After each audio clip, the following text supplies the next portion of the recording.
Assalamualaikum warahmatullahi wabarakatuh. Perkenalkan, nama saya Zara Septia Miski dengan NIM 23025041152. Ingin menjelaskan tentang paparan proses listing di Bursa Efek. Mata kuliah Manajemen Keuangan, dosen pengampu Profesor Dr. Lela Nurlelawati, SEMM CIRA CIRP di Universitas Teknologi Muhammadiyah Jakarta. Apa itu listing? Listing adalah proses perusahaan mencatatkan sahamnya di Bursa Efek untuk diperdagangkan oleh publik. Bursa Efek menyediakan platform untuk transaksi jual beli saham. Memasuki Bursa Efek adalah langkah penting bagi perusahaan yang ingin mendapatkan akses ke modal yang lebih besar. Prosesnya melibatkan serangkaian langkah yang penting untuk dipahami. Selanjutnya, memahami keuntungan listing di Bursa Efek. Yang pertama, akses modal. Listing di Bursa Efek membuka peluang untuk mengumpulkan modal yang lebih besar dari investor publik. Yang kedua, peningkatan likuiditas. Saham yang terdaftar di bursa memiliki likuiditas yang lebih tinggi, memudahkan pemegang saham untuk menjual saham mereka. Yang ketiga, peningkatan reputasi.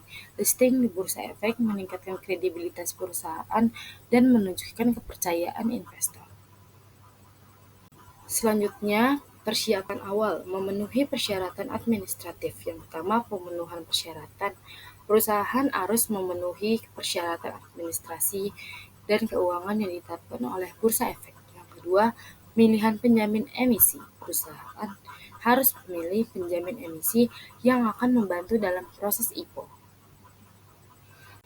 Yang ketiga ada persiapan dokumen. Perusahaan harus menyiapkan berbagai dokumen penting, termasuk prospektus emisi.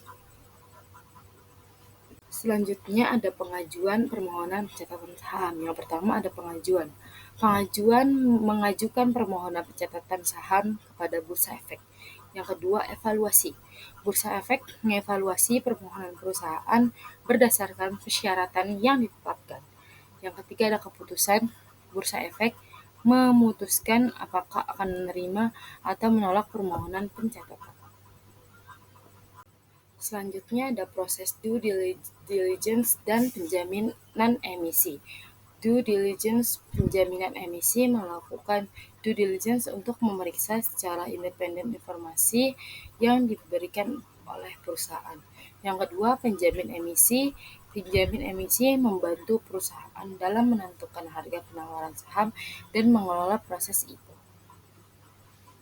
Selanjutnya, tahapan penawaran umum perdana IPO. Yang pertama ada roadshow. Perusahaan dan penjamin emisi mengadakan roadshow untuk mempromosikan IPO kepada investor. Yang kedua, buku building. Penjamin emisi mengumpulkan pesanan dari investor untuk menentukan harga penawaran saham. Yang ketiga, penawaran saham. Saham perusahaan ditawarkan kepada publik pada harga yang telah ditentukan. Selanjutnya ada pencatatan saham di Bursa Efek. Yang pertama, pencatatan saham perusahaan secara resmi terdaftar di Bursa Efek dan mulai diperdagangkan. Yang kedua, pembukaan perdagangan. Bursa Efek mengumumkan dimulainya perdagangan saham perusahaan. Yang ketiga, fluktuasi harga.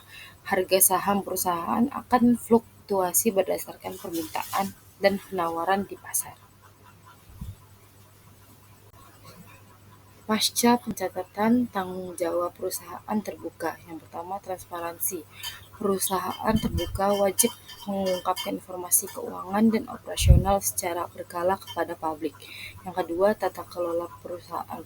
Perusahaan terbuka harus menerapkan tata kelola perusahaan yang baik untuk melindungi kepentingan pemegang saham. Yang ketiga, komunikasi investor. Perusahaan terbuka harus berkomunikasi secara efektif dengan investor untuk membangun kepercayaan dan transparansi. Selanjutnya ada jenis listing. Yang pertama, listing saham perdana IPO, yaitu pertama kali perusahaan menawarkan saham ke publik. Yang kedua, listing obligasi, yaitu perusahaan menawarkan obligasi kepada publik. Yang ketiga, dual listing, perusahaan terdaftar di dua bursa efek yang berbeda. Tantangan listing. Yang pertama, biaya. biaya IPO, dan kewajiban finansial lainnya. Yang kedua, keterbukaan informasi. Harus mengungkapkan informasi keuangan secara berkala. Yang ketiga, fluktuasi harga saham.